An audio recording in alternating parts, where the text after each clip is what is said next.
What did we learn in our previous session?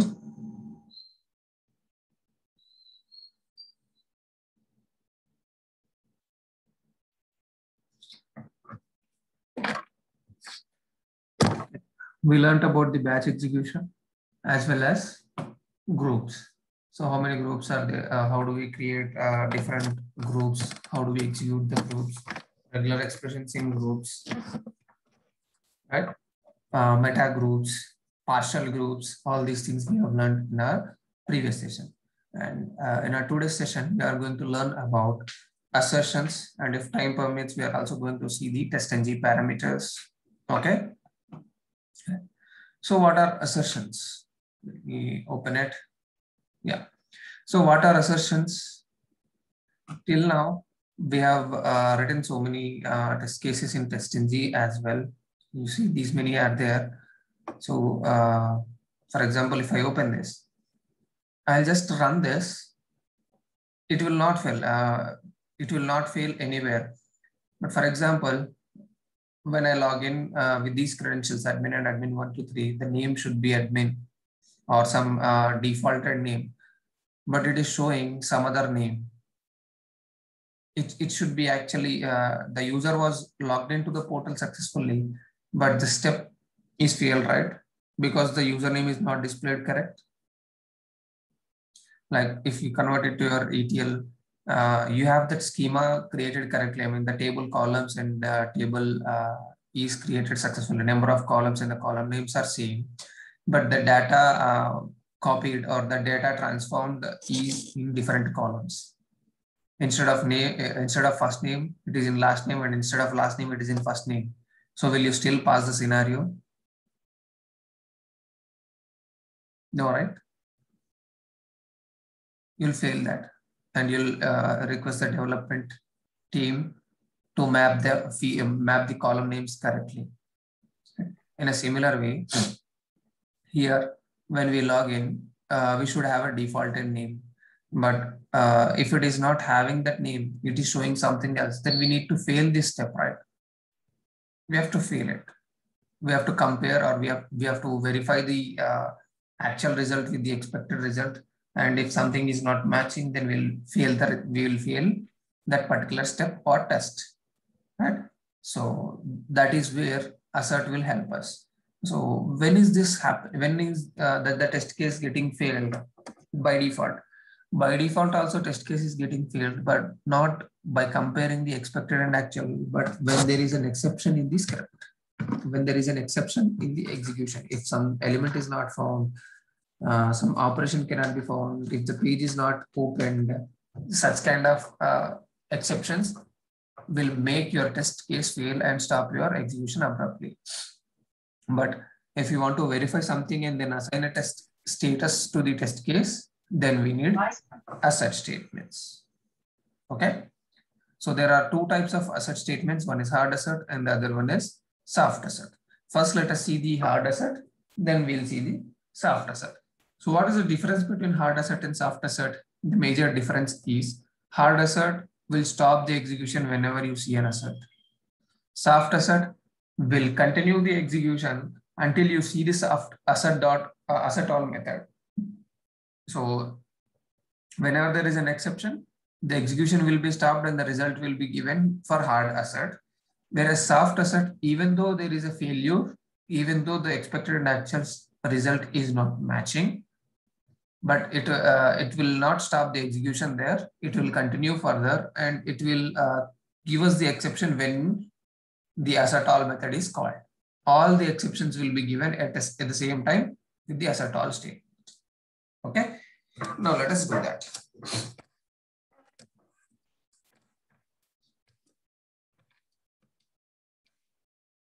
I'll create a new class.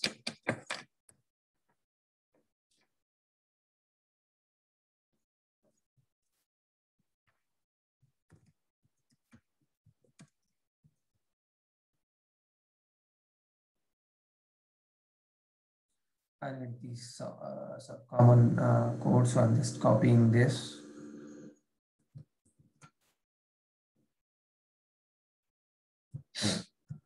All right, I didn't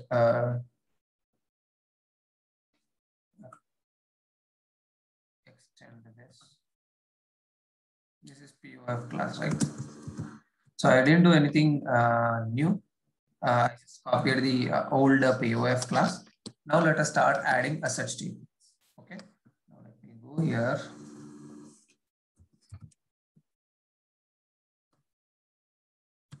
I'm opening this Orange HRM.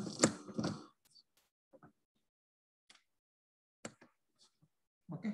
So I want to verify on the login page. Instead of directly entering the username, I want to verify something that this panel is displayed or the logo is displayed or the default text is displayed. Some verification. Okay, or I can get the page title as well. So let us do that. Okay, let us do the verification. I'll go to the page login. Okay, and I'll add since the driver is here, so I have to add that method here. So I'm just adding a method over here. It says, oh, not on the integrator. I'll add it on the login page because we are on the login page, right? So we are verifying something on the login page. So I'm adding it on the login page. Okay. Public void get page title. Okay. So what am I doing here is I have the driver.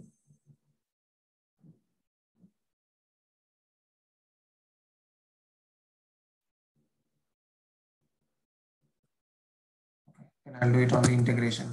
So on POF, we are not passing the driver object, right? Integrator. Yeah. So I'm going to create a new method here. Public. Generally, this method will be when you have a framework, these kind of methods will be in the common utilities. But now we haven't set up any framework kind of thing. So I'm directly writing inside the integrator class. Okay. Static void get page title. Okay. Now we have the driver here. So I'm going to use this driver dot get title. Okay. So this has to be returned to us, right? So I'll say this get title returns a string. So I'll say return and I'll change this void to string. Now we have a method which is returning us the title. Okay. I think I made this public, so I should be able to access this driver on the this here as well. So let us see. I'm able to access. I'm able to access it. So let's see this. If it doesn't work out, then we'll see. Driver dot get title. Now I want to compare this title with Orange HRM. Okay, you know, right, where we'll get the title of the page. Go to the head, you will see the title. I want to compare this title with what I get on this page. Okay, so how do I compare? We have a method called equals ignore case, right? Yeah, equals ignore case of Orange HRM. So this will give my actual result and this is my expected result. So I'm comparing both of them. Okay. Now I have to add a status, right? If both are matching, it is pass. If both are not matching, it is fail. So for that, I'm adding asset statement. I'm calling an object from asset class. So asset of org.testng dot. Now what it should be? It should be true, right? When you are verifying two, what does this equals ignore case return? Do you remember?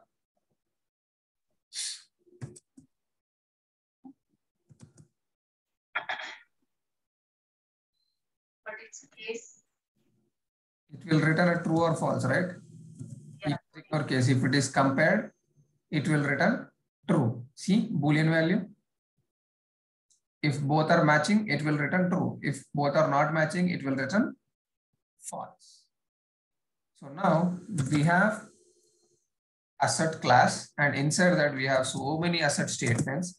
You see here asset equals comparing two different things, two Boolean values and all these things. And then we also have asset not equals, asset false, asset not same, asset throws, asset true. So we are verifying that it should return a true. All right. So we'll just keep this inside the braces. So what does this do? I am verifying or I am checking whether this is true or not. Understood? Just to show you this, I had to tell you all these things. I'm getting the title of my browser and I'm comparing it with Orange HRM. If it is matching, then this step is passed. It won't make this test as fail. If it is not matching, then it will stop the execution and it will fail the test case. Now let us add some more verifications. Okay. After entering the admin text, I want to read it, or instead of reading it, I'll do what else we can verify on this. Okay, I want to verify there is forgot your password link. Okay, on the login page. So I can identify it. Forgot your password. We have division forgot password link. Add it on the login page. Where is that? There it is. So I'm adding another member here. Private web element.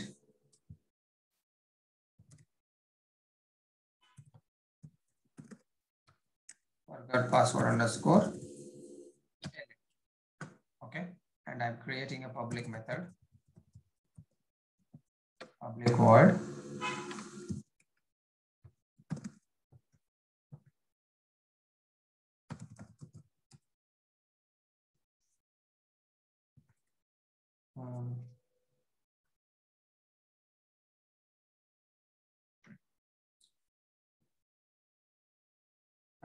Sorry, I'm thinking it's as POM.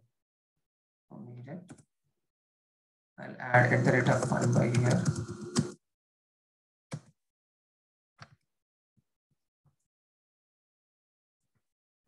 The rate of fun by ID is equals to forgot password link. This is what I copied. Okay, we have it. So we are getting that division. Okay, now I'll create a method. Click or verify.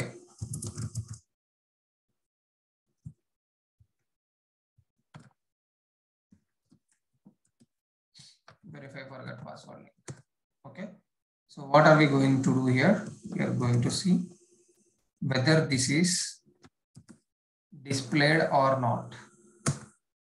Is displayed is going to return a true or false, right? So I'll say return, and then I'll change this void to Boolean. Now I have a method which is verifying the presence of forgot password link, and if it is present, it will return true. If not, it will return false.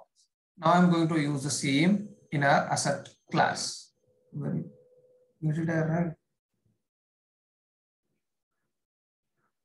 Oh, sorry, I was writing in the old class.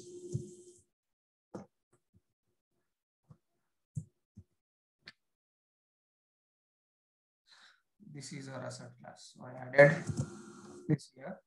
And then before logging in, I also want to verify whether the forgot your password link is present on the login page or not. Add another statement, asset equal. So I can use asset true as well, but I'm using asset equals just to show you some example. Okay, asset equals. So what is this asset equals?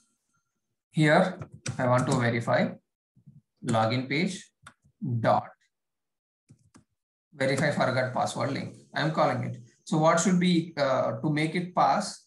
What should be there? This forgot your password link should be present on the page. So it should be true, right? This is going to return true. So I'll make it true. So both are same. Here you are directly checking, it should be true. Here you have option to make it either true or false. Understood? Right. And then after logging in, I should not be able to see this. Right? So what I'll do, I'll add another statement here. I see the same statement here and I'll make it as false. Okay. Now we have 3 asset statements on login case. And we can also, similarly, we can also do it on the navigate to PIM page. So once I click on add employee, or before clicking on add employee, I can check the presence of PIM and so on. You understood how do we use these asset statements, right? You can verify any element presence, any text presence, or the URL presence, anything like that. If you want to do some verification on any of the elements, you can do that. Okay, now let me run this and show you. Initially, it will have past status. There won't be any change or there won't be any issue here. Then I'll make some changes. Then you'll see the, you'll observe the result.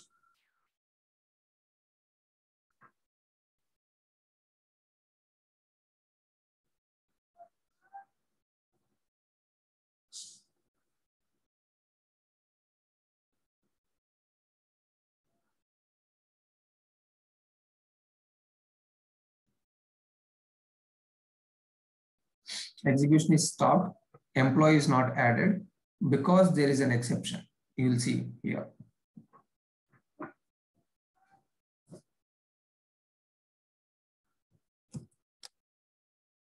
It got stuck here because it is trying to verify this asset statement now.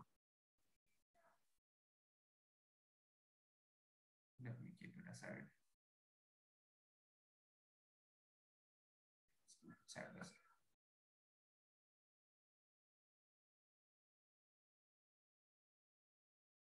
It's still verifying because we have some implicit wait and all those things, right? So it will wait for some time.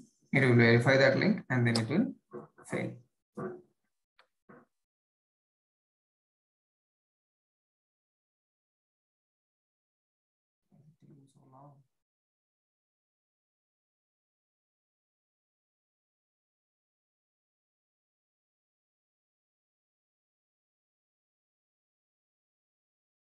How much time did we add as implicit wait?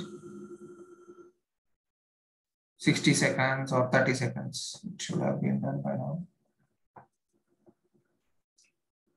Let's see.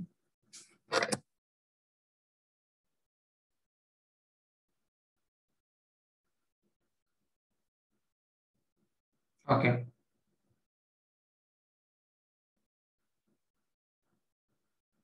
Now let us see. All right. Yeah. The execution is completed. So the default time is also completed.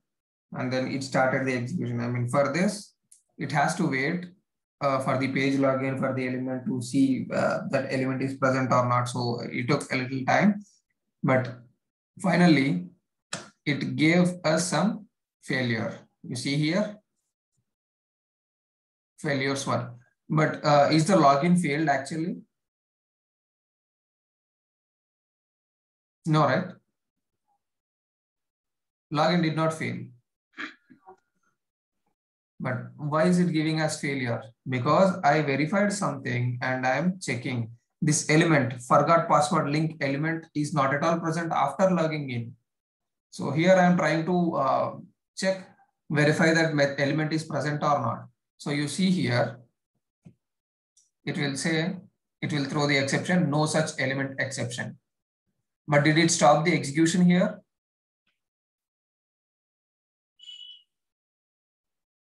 After this exception, login method is failed, but the rest two methods are continued.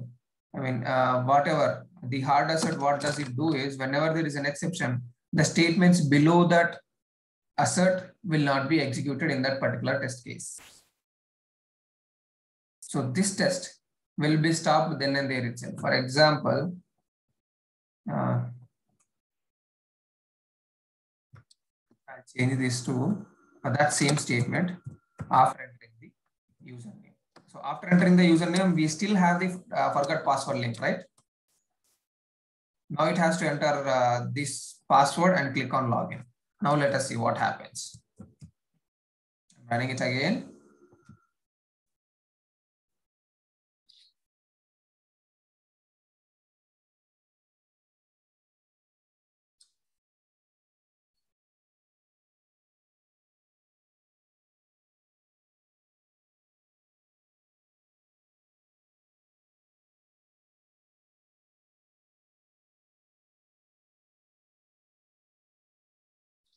You see it entered admin.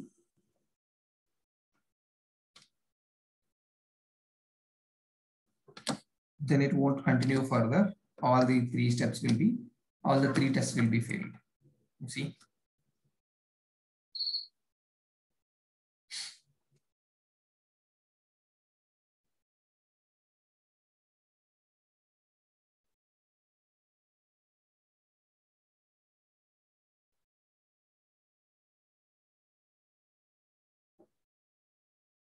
So what is happening here is it is it will verify this. It is going to enter the password. It won't enter the password because there is a exception here. And then it will go to the next test and it will try to find these elements and perform the operations. But since we are still on the login page, it won't perform the operation. It will throw the exception. Now you see how many tests failed? 3. Why? What is the reason? Okay. Now you see, what is this? Assertion error, expected false, but found true. Where, at what line? You see? You see this? We are expecting a false, right? That this element, after we enter the username, we are assuming that forgot your password link should disappear. But it didn't disappear. Expected false. This is our expected. But what happened? We found true. Expected false, but found true. Okay, this is one. This is one of the reason for failure. And what are the other two failures? You see here, navigate to PIM, no such element exception. Which element is not present? PIM. Yes, that's true, because without logging into the application, you cannot find this PIM, right? So what is happening here? When you have this assert statement as a failure, or when this assert statement is not working, the statement below the assert statement will not be executed in that particular iterate of test. Understood? Is it clear? Yes, maybe. Okay. So now let us see this hard assert. So in this hard assert, you can add any assert statements. You can verify anything like text or after you logging in. Let me again. After logging in, if you want to verify something, you can verify. You see here, when you log in with admin, you see the name as welcome Paul. Right? You can use this Paul also as your verification. You can get this text and verify whether the text is matching to Paul or not. Or you can verify the dashboard is displayed by default. Or you can verify anything else on the screen to make sure that this application is logged in. And you can assert it. Okay. So we have so many assert statements. You can see this. Like I said, assert equals for all kinds of data types: Boolean array, byte array, character array, collections. I mean, if you want to verify some list of elements or list of values, and then double array, float array. Like this, you have so many assert equals methods. Once you scroll down, see these many assert equals are there. Okay. And then assert equals deep to verify the maps. Assert equals no order. I mean, it is verifying the sort order, ascending or descending. Assert equals no order. And then assert false. Assert false, two things: Boolean condition and Boolean. If you want to also give a message, we can also give a message. So here also we can add some message. When we tried now, it said expected false but found true. what is expected, what is failed. If you want to have some message, this is an overloaded method. You see there is another extra method, Boolean actual, Boolean expected, and string message. You can use this and add a message over here. Okay. Verify forgot password missing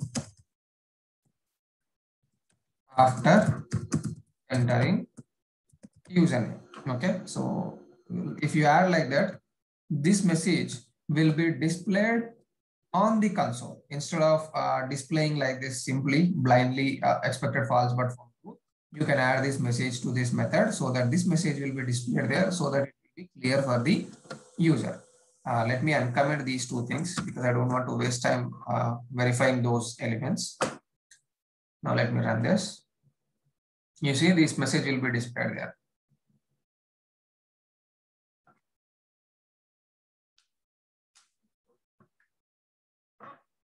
We generally use these assert statements to assign any status to the test case.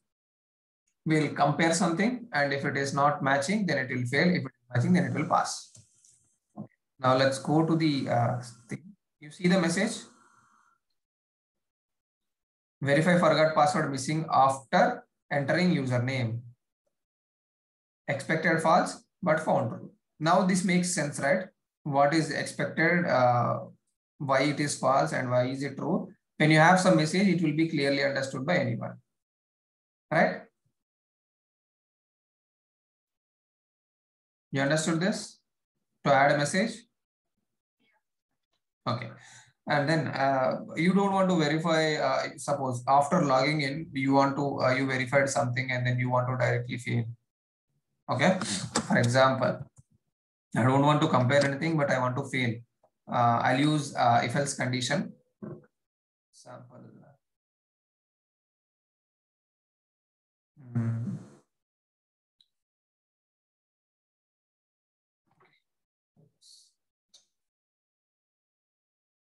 Okay. After logging in itself, I'll use assert dot assert equals assert not equals assert not same. So these are all same. You can just give two objects and then verify whether both are same or not. And then you see there are some extra things here. Fail methods. So you can use this fail method to make the step fail. I don't want to use, I don't want to compare it like this and then fail directly. So in that case, what I'm going to do is, I'll comment this one now just to show you some example. I commented that because I want to enter into login. After logging in, okay, still the title is RNHRM. Okay, fine, I can use that. So what I'm going to do is, I'm going to add an if condition where, okay, I'm going to use this driver dot. After logging in also, I'm checking the title and it should match driver. Okay, I didn't copy completely. After matching, after logging in also, I want to verify the title. So, okay, if it is matching, then I will say CISO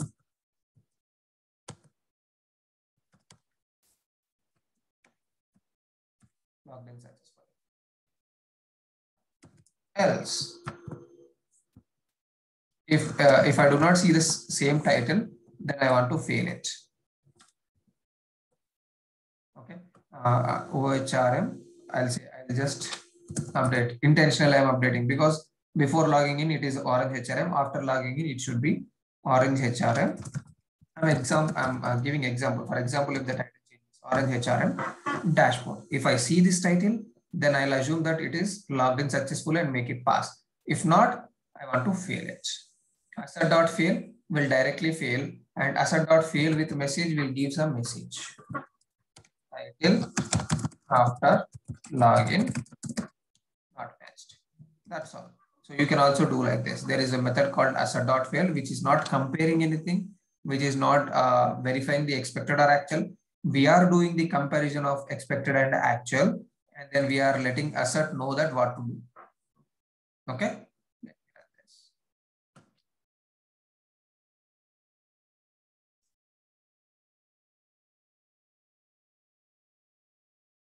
Yeah, okay.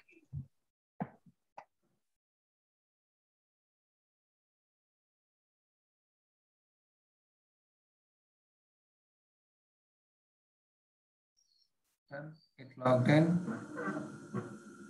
Now it will fail. Yes, it's failed. Why? Because the title is not matched. You see, title after login not matched. It executed this, right? That means I compared on my own using if-else conditions, not asset. Here, what am I doing? I'm directly comparing with the asset statement. I'm saying asset equals, and this should be equals to this. So here also I'm doing comparison, but using asset statements. But here I'm using my own Java if-else comparison. And if this is matching, it will pass successfully without throwing any exception. But if this is not matching, or if this comparison is failed, I want to fail it. So I can use this asset.fail. Understood? Yeah. Okay. So this is all about hard assets. You can use any comparison. You can verify anything: element presence, element absence, or text present, text absence, text equals to something. Whatever you want to compare, you can compare it using the asset statement of test case. And then by default, it will assign a status to the test case. If the assert or if the comparison is success, then it will assign the status as pass. If the comparison is a failure, then it will assign the test status as fail. And whenever there is a failed happen in that particular at the rate of test method, after that particular line, it won't execute anything. It won't execute anything. When we had a failure here, it did not execute, enter the password and click on login, right? It did not execute. Because when there is an exception, it won't be able to continue further in that particular test case. Okay. Now let us see soft asset. I'll create another class. I'll copy the same. Yes, copy. And I'll paste it. This is not C6, it will be C7, and I'll mark it as soft asset. Okay, I have a soft asset class where I'm not going to add these asset statements directly. Okay. Still, I'll be verifying something, but I'm not going to add these asset statements here directly. Okay. So what I'm going to do? So soft asset is a class in TestNG. So I'll create an object. You see, soft asset is from TestNG assets class. You see here, soft asset. I have to create an object for this. I'll say asset is equals to new soft asset. So this is my asset, soft asset object. Now I'm going to use this assets object to verify something. Okay, similar again. Hard asset and soft asset there isn't any change. Assets dot. You see again asset. These are the two extra methods: asset all and asset all. Rest all will be the same. See, everything is same. Asset fail equals asset row, asset same, asset null, asset not null. Everything is same except these two extra methods. Why do we have to use these two extra methods, and what is the difference between hard asset, soft asset? You will right away know it. Okay. So asset dot, I want to compare asset to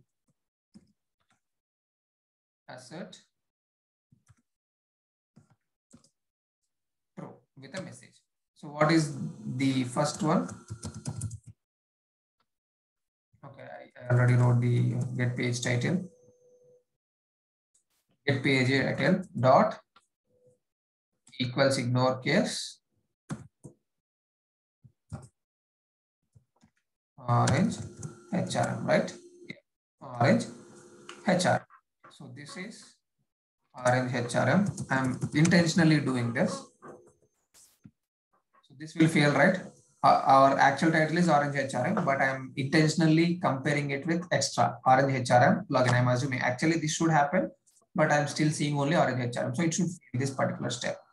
And then after logging in also, I'm verifying, and this should have dashboard orange HRM dashboard, but it is actually having orange HRM itself. So here it should fail, and here also it should fail. Okay, both should fail, but it won't fail. You see now, I'm not using any assert all method. I used two asserts. This is wrong and this is wrong. It should fail this test case, but see what happens.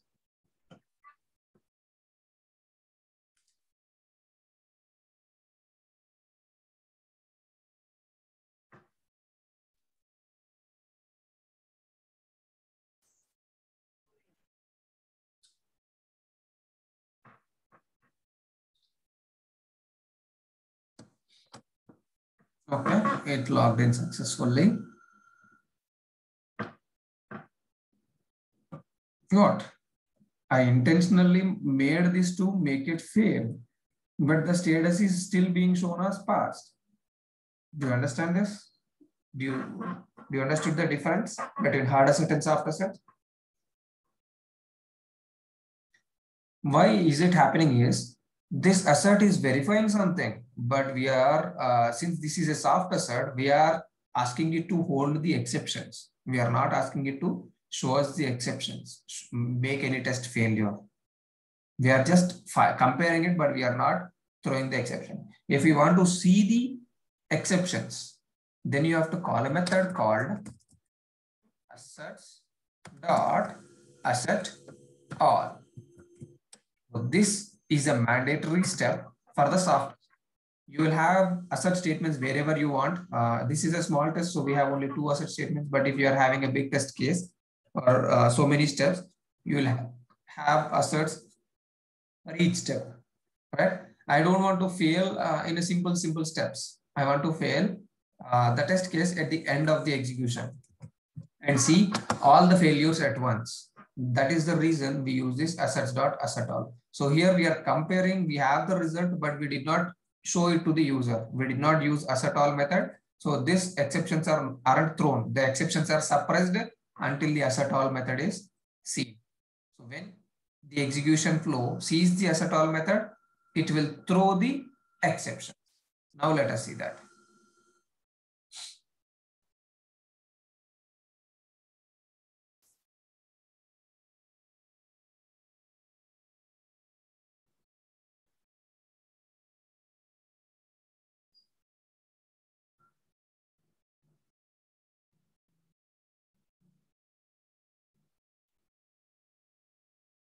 Okay, I clicked the double, so it is executing second time as well.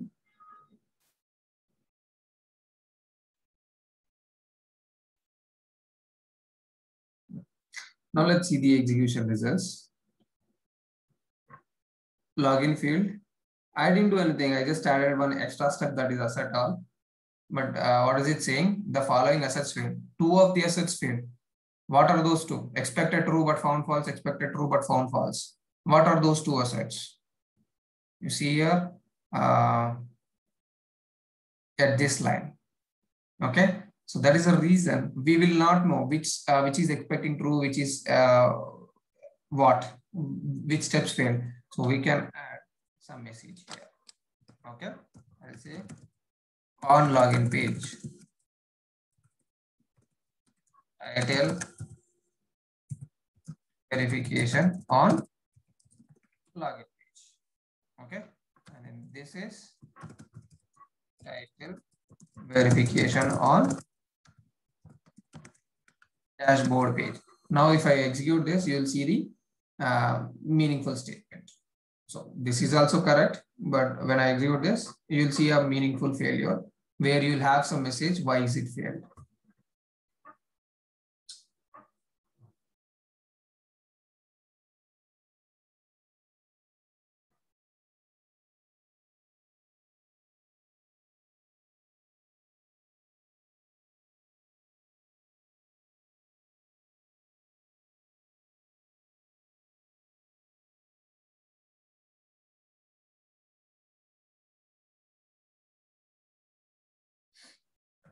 Okay, now let us go up and see title verification on login page, expected true but found false.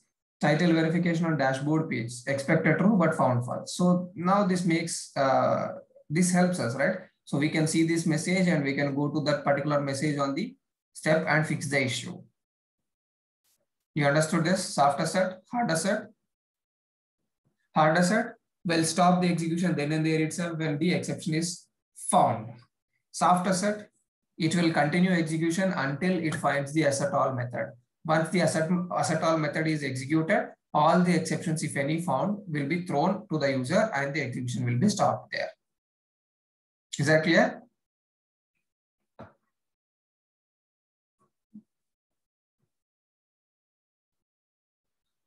Okay, let us see here. So hard asset, exception is thrown then and there itself. However, it continues the execution with the next at the rate of test method because that is a separate test case. Okay. Point to be noted here is the at the rate of test method where the assertion is failed. Statements below that will not be executed. That is what we discussed till now.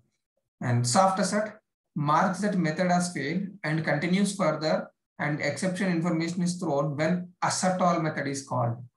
It will mark that as failed, but it will continue the execution and it will not throw the information to the user until we call the asset all statement or asset all method.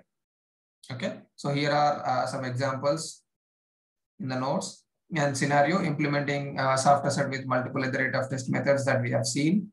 I can uncomment this. That's all, nothing else. I can add some more asset statements. And then instead of using this asset all method inside this at the rate of test, what we can do is I can use here assets dot asset all. So all the exceptions from this particular class, okay, all the exceptions from this particular class will be thrown to us after the execution of all the test cases by default. Instead of writing it in each test case, I added this assets dot asset all statement in the after class. So that means after all the methods are executed and before closing this class, it will throw us all the exceptions. Okay, that's all. All right. Yeah. So points to remember is soft asset will check all the conditions where it gets the asset all method. Okay. So when we have the verifications, we have everything, but these will throw the exceptions or these will be given, the result will be given to the user when it finds the asset all statement. Otherwise, it won't give the result of this verification to the user. So whenever we are using soft asset, it is mandatory to remember that we have to call the asset all method. That's all. Any questions in the sessions?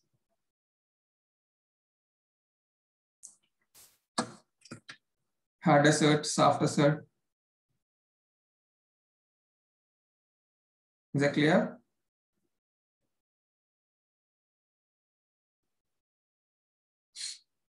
Yes, thank you. Okay. So then we'll move to the next topic.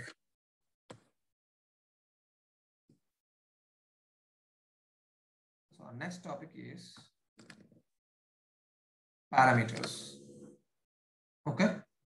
Next topic is parameters.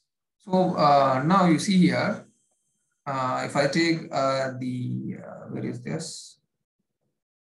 POM sample. You see here, the username and password are hard coded inside the test case. Right? Or even if you take the assert one also, I use the same classes, right? You see here, the username and password are hard coded here, admin and admin123. But my password will not be admin123 every time. There might be rules, like you might be aware of the security rules, right? Every 3 months, the password will be changing. In the organizations, there will be some rules like every 3 months it will change, or every 6 months it will change, or every 1 month you have to change your password. So like this, there will be some compliance, ethics and compliance that we need to follow, and we have to follow it. So I cannot come and change the password in all the test cases always, right? Every month I have to go to each test case and then change the password. Will it be possible? No, right? We have to pass this password to this test case, to the login method. But are we calling this login method from somewhere? No, right? If you remember, when I go back to Java methods, parameters, where is it? Yeah, here it is. So if I want to pass any parameters to this particular method while I am calling it. You see here, login using thread. While I am logging into, while I am calling that method, I have to pass the values. All right. You remember this?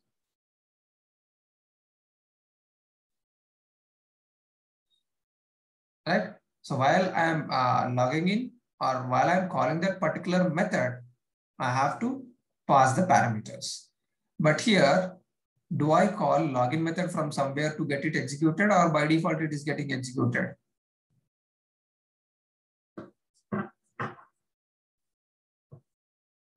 It is getting executed by default, right? So how do I pass parameters to this login method?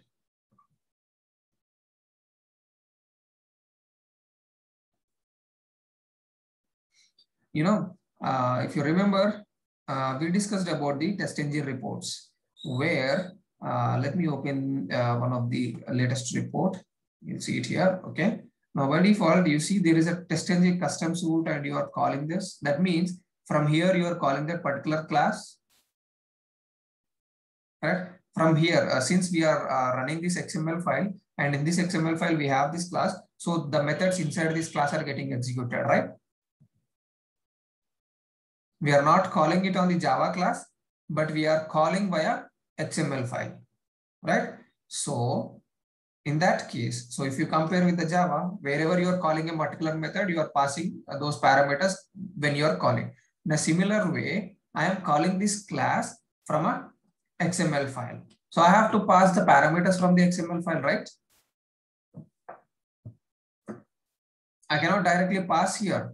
If I have to pass here, how will it fetch the values? From where should it fetch the values? There should be some place to fetch the values, right? That place is the XML file. Okay. Now let me show you the example of passing parameters to the methods. And we have scopes for these parameters as well. So parameters can be passed at, where is it? Yeah. Yeah, points to remember. When you parameterize using your XML, you must execute the test class from the XML file itself. You cannot execute the direct Java class. You have to execute the XML file. Because the parameters are in the XML file, right? It has to fetch the values from the XML file. So we have to run the XML file.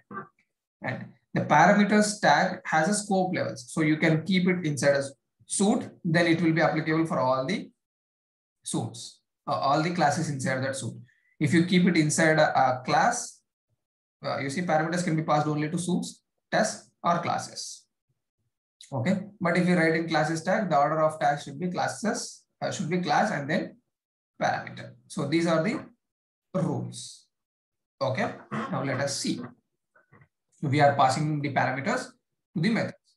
So this is the syntax that you need to add extra in your XML for the parameters. Okay. Now let us do that. I'll copy the parameters classes, parameterization 1 and parameterization 2. Copy. Nothing new will be there. Just forward. C7. I'll paste it here.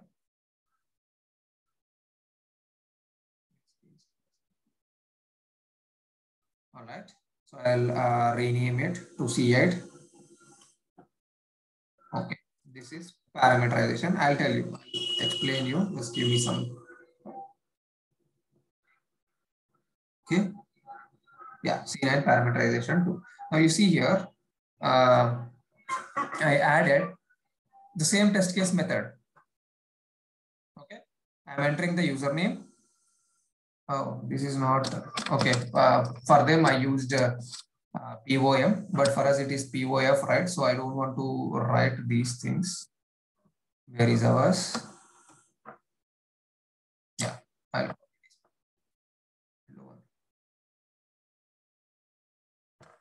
copy all this.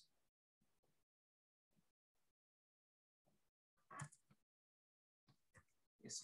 For login, I'll pass these parameters. Okay. And for add employee, These are the parameters. For navigating to PM, I do not have any parameters, so I'll just go closing this. And then before class, I want to pass the parameters, the browser and app URL. I'll tell you, this has to be extends integration. What is the integration class name? This one, C7.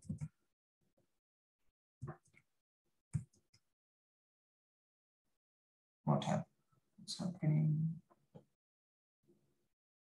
This is not needed now.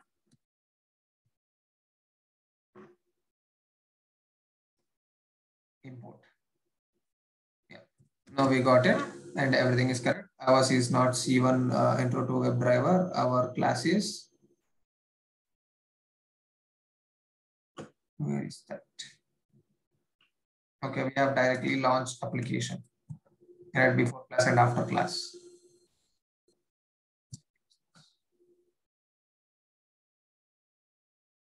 This is not POF, so that is why you are seeing these lines. Sorry.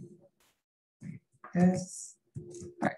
That's all. Now I have the code ready with the parameters exception. Okay.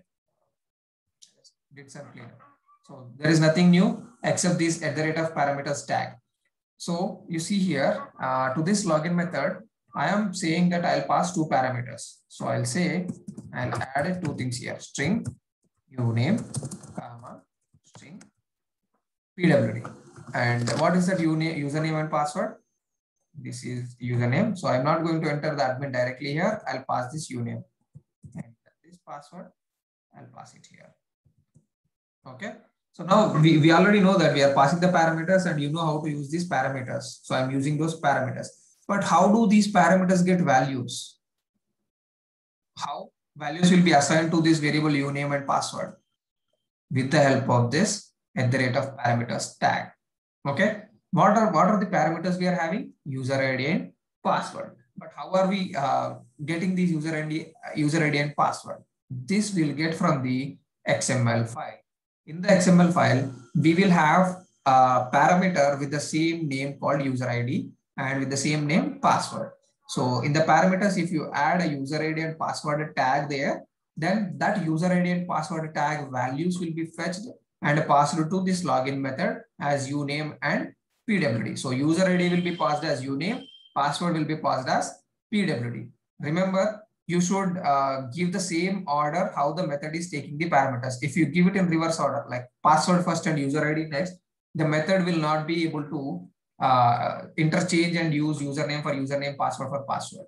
It will just follow the order of the parameters. The first parameter for first parameter, first value, second value for second parameter. Okay. So you should always give in the same order how the method is accepting the parameters. Okay. Similarly, I want to enter the first name and last name also from the XML file. So I don't want to enter this LNPOF, FNPOF on the add employee directly. I want to pass them from the XML file. So for this, I'm going to pass two parameters again. String name. So this will be my, okay, yes. This will be my FD. And this will be my L name. Okay. So last name. So here to show that execution order, intentionally, I gave it in the reverse order. You see last name for first name for last name, so that you will see the difference. Okay, intentionally this is in a reverse order. Okay, and then see every time we are using only Chrome, but I want to use it in a different browser. So I shouldn't go and change everything in each class, right? In each class we have this browser mentioned. I don't want to do that. Even in C3, we are saying this Chrome. So if I want to change this to my Edge or Firefox, should I go and change in each of the class? No, which is not the case. So that is why we will also parameterize these browser and app URL from the XML file. So what I'm going to do is I'll change this. Okay, I have to add first string name string or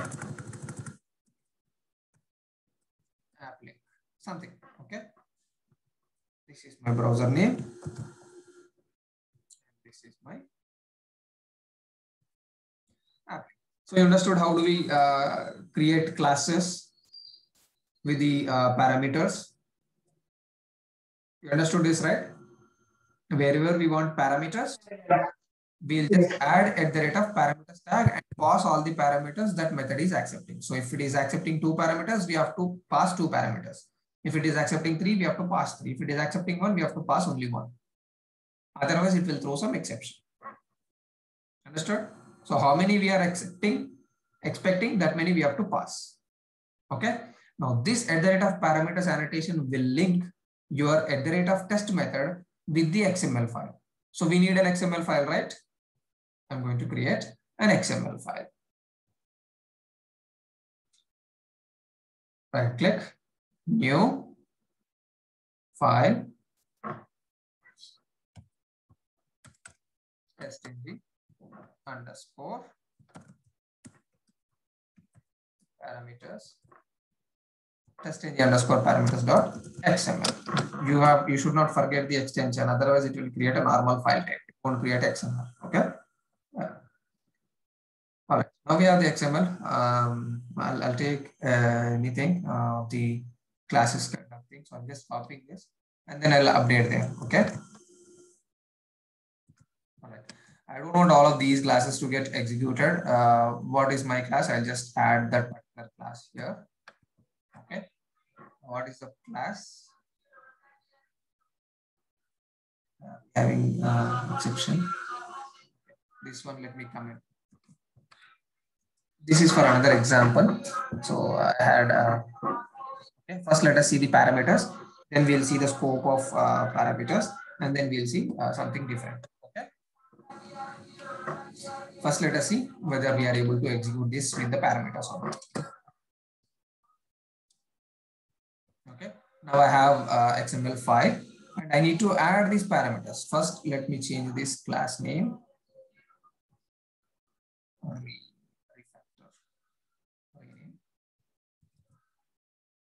I'll change this to com.boyviaj.testng. Yeah, insert testng only. I need another class. Okay. So this is the class I want to call. But this particular class is expecting some parameters, right? Right. So what I'm going to do is I'm going to add the parameters inside the suit.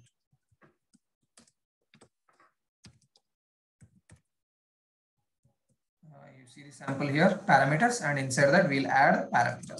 So let us do parameters, and inside this I'm going to add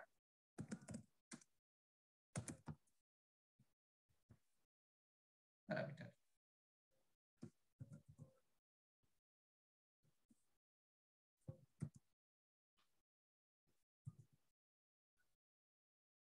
What is the error?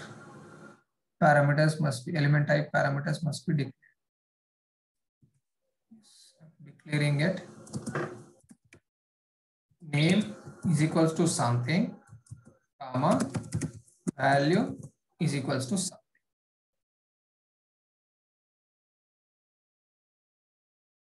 What's the issue here?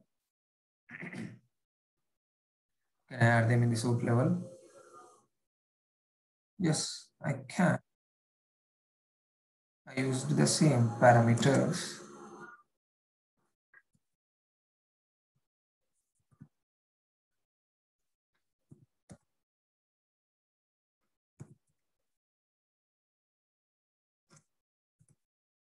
Did I miss something in the XML? Let me see.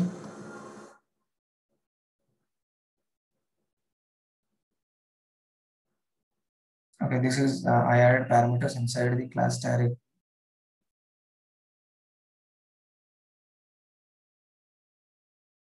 Okay. This is something extra. Earlier, this in the older versions of TestNG, we need to mention parameters and then write parameter. But latest versions, it is changed. We don't have to add this extra tag parameters. We can directly mention this as parameter. You don't have to write this extra tag. I have to update my notes. Yeah. Let me go back. Here is our XML file.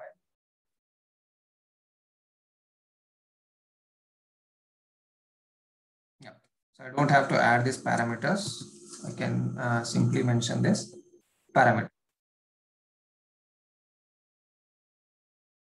All right. So what is the parameters that I want to pass? I'll just copy this. We have 6 parameters that we need to pass, right? 1, 2, 3, 4, 5, and 6. Total 6 parameters. And what is the name of that parameter? Where is our class? This is our class. So we are having this user ID. We mentioned here user ID, right? We have to have the same name in the XML file. User ID. And then what is the value it should have? Admin. So when you call the parameter user ID, it will give us admin. What is the issue here? Element type parameter must be followed by either attribute specifications. Yes.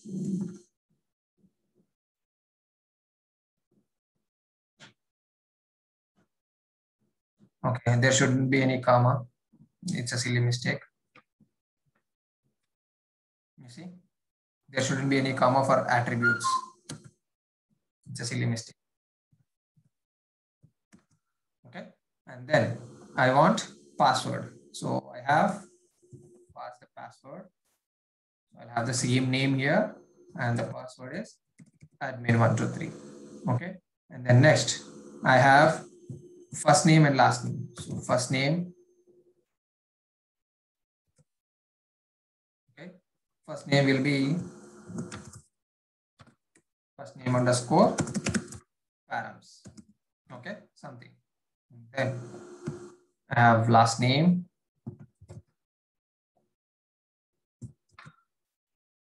I'll say last name underscore params. And then we have 2 more major parameters, that is browser and app URL. Okay, here is a browser. I'll say Chrome, and then app URL. App URL. And then I have to copy the app URL. Where is the app URL? Here it is.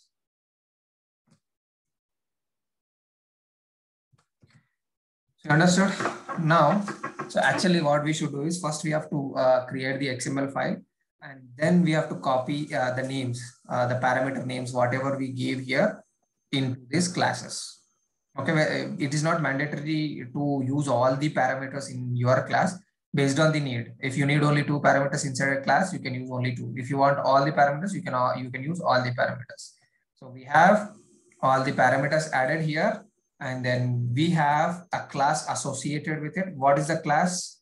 This is the class. Now, if I go to this, all the methods have parameters, and then these methods are linked to your XML file with the help of this @parameters annotation. Okay. Earlier there used to be, earlier in the old versions of TestNG, it used to be like this. Here we will mention the parameters. Okay, but in the latest version, they removed this usage of parameters here. They added another extra annotation called @parameters. So this @parameters annotation can be added to any annotation of TestNG, like before class, after class, before method, after method, anything, anywhere you want to use these parameters, you can use by adding just the annotation. But earlier, we used to enter parameters inside the @test class or inside the @test method.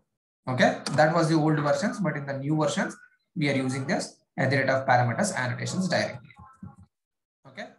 Now, what happens when I execute is I should not execute from here. If I execute from here, it will say expecting parameters but didn't found. Okay, I should execute from this XML file so that my execution or my compiler will know these are all the parameters, and then it should execute this class, and these parameters are linked inside this class using the @parameters. So it will be executing smoothly.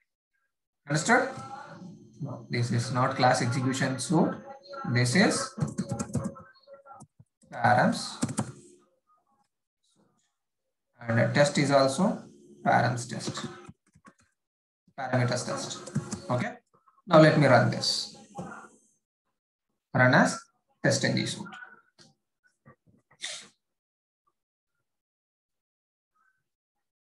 Observe the first name and last name. In the first name, it will enter last name. In the last name, it will enter the first name.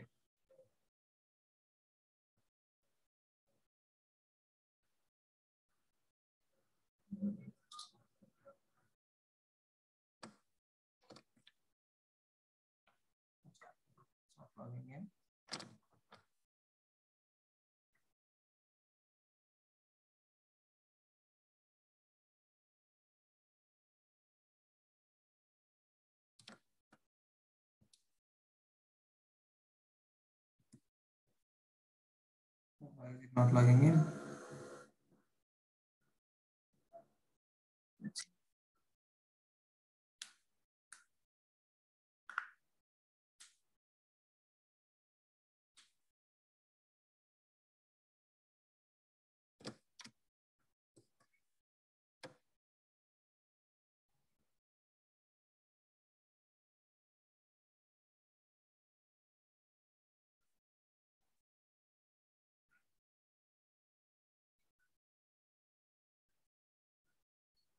What happened?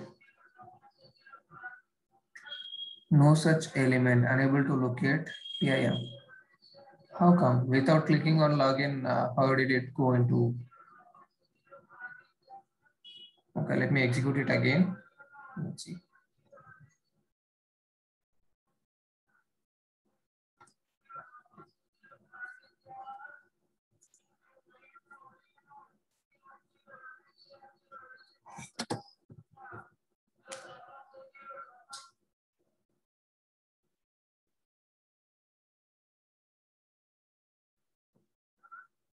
Yeah, now it logged in. Might be a temporary issue there.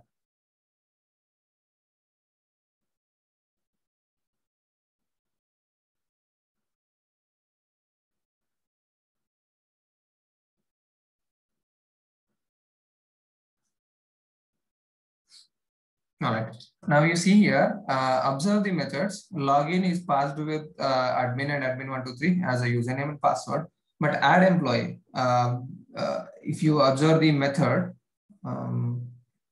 here it is. So this is accepting first name and last name.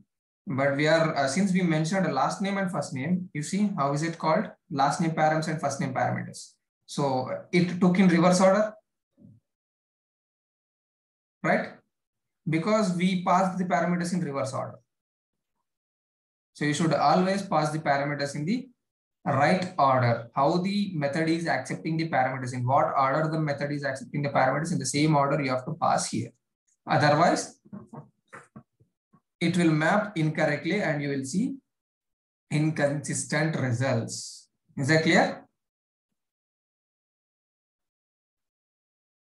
Now, let us see. Yeah, now let us see the scope. So now I will have multiple tests. Okay. For anything, my browser and app URL will be same. Okay. But logging in, first name and password will be changed for each of the class. So what I'm going to do is in the same, do you want me to better, it would be better if I create another XML, something like this. Okay. So yeah, I'll copy the same XML here. I'll explain. Okay. Nothing changes except the XML file. I'll copy this and add it. I'll add it in our batch. Here. Okay. Now I have TestNG parameterization 2 in our class as well. So here I need to change these class names. What is our class name actually? C8 parameterization is 1. Here is our class name. This. Yeah.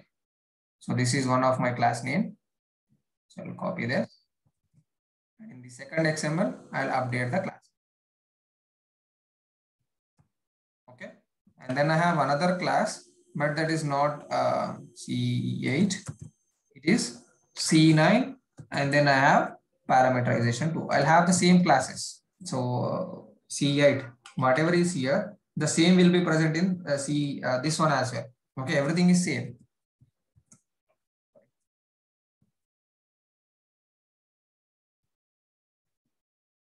uncommented. So here needed. What I'll do? Okay, I'll do one thing instead of having this. I'll delete it.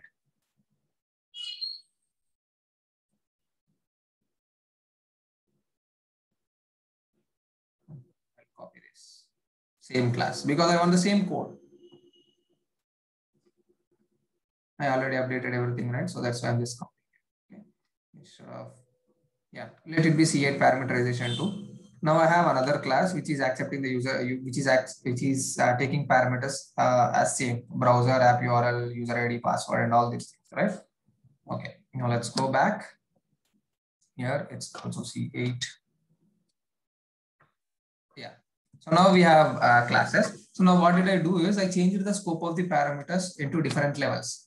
So for any test case or any class, the application URL, username, and password will be same, right? Agree? Username and password. Without this valid username and password, I won't be able to log in. So I kept this username and password and application URL. Application URL also won't change. How many test cases you have, how many @ of tests you have, or how many test XML tags we have, the app URL won't change. For all the tests, we have the same application. All right. So I'll use this same parameter in the suit so that the parameters inside the suit tag will be applicable for all the tests. Okay, and I added these parameters inside a test. So if you have multiple classes here, you will be having these parameters. These parameters will be applicable for all the classes. Okay, I'll do one thing. I'll also copy this particular class into this so that you will see it will create two users, or it will run two things with the same properties on the Chrome. Because these parameters are applicable at test level. So inside this test, we have two classes. So these parameters will be applicable for all the classes inside this test.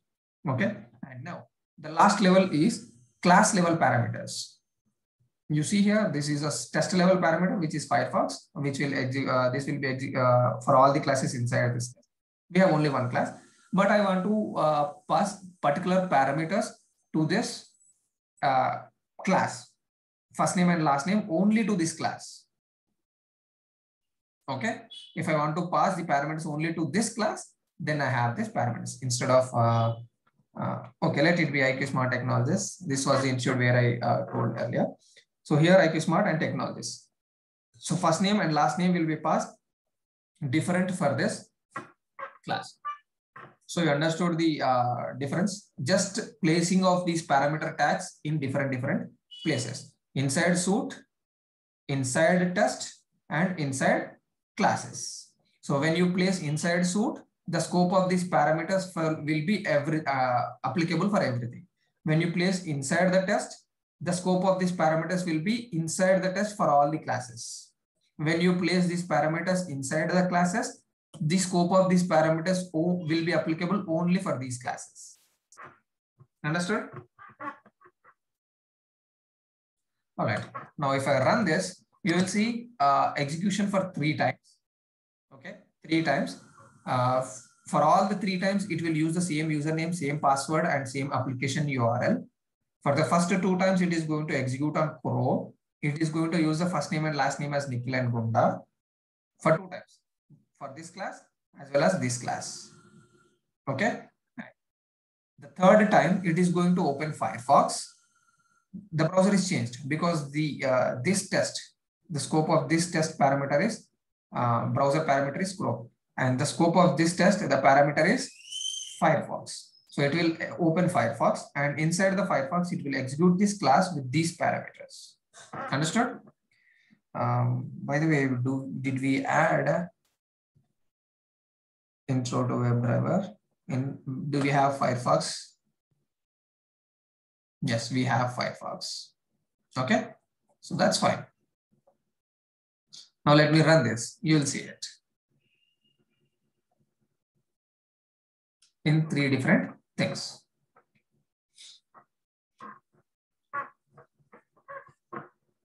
First one is Chrome driver.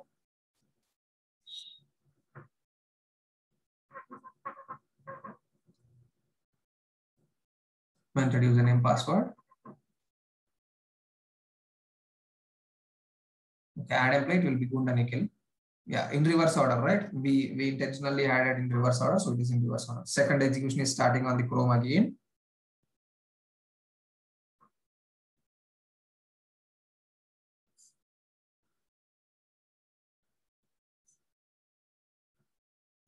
Okay, again Gunda and Nikhil. What happened? Why? Okay, it started again. The second test. Oh, might be the case is not matching. That is why it is giving us some message. It is still on Chrome. I'll show you. Let me close this manually, forcefully. And you see here, since the parameter is not matching any case, defaulting driver to Chrome driver. Might be Firefox should be capital F. That's the reason I just opened this class. Let's see. Yes, you see, Chrome C should be capital, Firefox first F should be capital, but we didn't follow that. Where is it? Yeah, Chrome C should be capital. This is how we have to pass the parameters, but I changed. Okay. Now if I run, these two things will be again executed on Chrome and this will be executed on Firefox. Yes.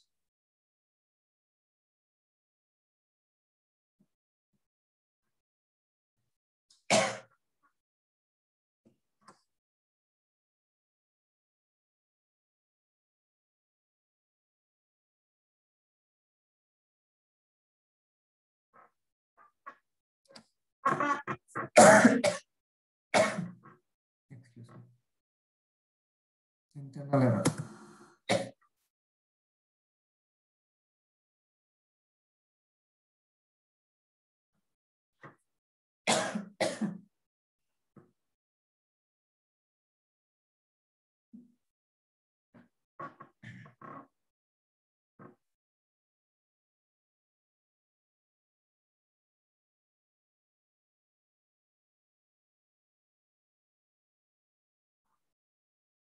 Second time it is executing. And the third one, it will be on Firefox.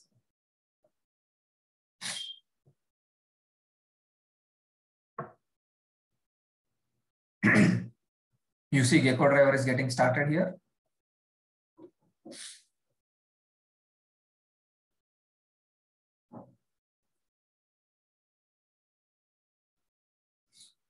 Here it will be, the first name and last name will be different. IQ Smart and Technologies. You see IQ Smart and Technologies. Right, the execution is completed now. Now you see login, admin and admin 123. Navigate to PM, add employees, technologies and IQ Smart. And rest two methods, Gunda Nikhil, Gunda Nikhil. Right? So you understood the scope of these parameters. When you mention them inside the class, that will be applicable only for that class. When you mention them inside the test, that will be applicable for all the classes inside this test. When you mention them inside a suite, these parameters will be applicable for all the tests. Right?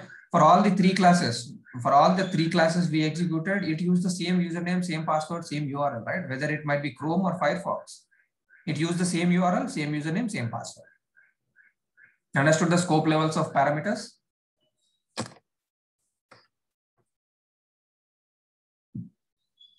So now we have seen passing the parameters at the suite level, at test level, and at the class level. But if I want to pass parameters to a particular method, I want to control a method with parameters, then we have a concept called data providers. We'll see that in our tomorrow session. But before winding up, let me see if I missed anything on the topics.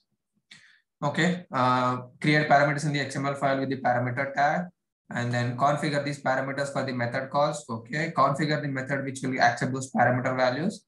How many values you configure to pass using parameters? Annotation. Make sure the same number of parameters are in the method definition. That's what this is. Right? How many parameters this method is accepting? We are passing only those many methods. You cannot pass more or less parameters than what this method is accepting. If you do that, it will throw an error. Okay, and then the points to remember is you have to execute it via XML file. If you are not executing from the XML file, you won't be able to pass the parameters to the test methods. And parameters have the scope level that we have just seen. You can add the parameters inside the suits, tests, or classes. But if you write in the class tag, the order of tags should be class and then parameter. So this is what, where is that? All right. I can also have multiple classes here, right? So for this class, I have the parameters. So I added a class and then the parameter should be there. I cannot add these parameters before the class. Okay. For this class, these are the parameters. Okay. If I have another class, I want to pass the another parameters, then I have to add another class. For example, I'll take this class here. Okay. And then I can add some other parameters like this. Okay. But since if you are passing the parameters into the class tag, you cannot have parameters in the bottom. I mean, you cannot have classes in between. You can have like this, you see, only all the parameters. After all the classes, you can pass all the parameters. Understood? All right. Yeah. Any questions in parameterization or asserts?